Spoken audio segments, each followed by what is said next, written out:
అడవిలో అన్న కాట కలిసిపోతున్నాడే అమ్మా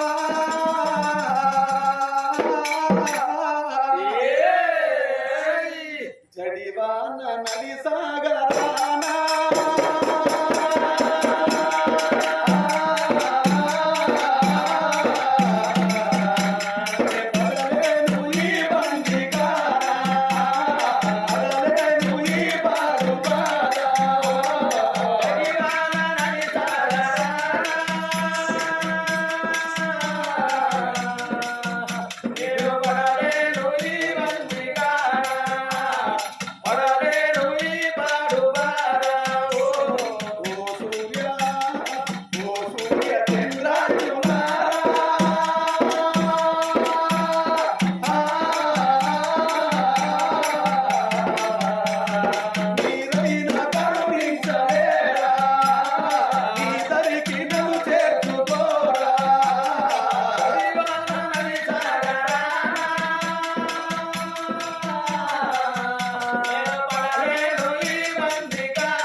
అమ్మాని పిల్లగాడు చూడు ఎలగెత్తి గీకలు పెట్టుకుంటా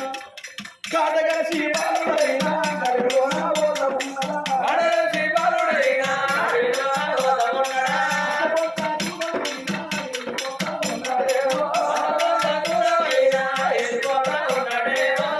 అడిగిలోన కాటగలసి పిల్లగాడు పోతాడు చెట్టు కిందనేమో చెల్లె పట్టుకొని ఆ తల్లి ఎదురు చూస్తాంది కొడుకు పోయి 3 గడియలైతుంది కొడుకు ఇంకా రాకపోయే కొడుకో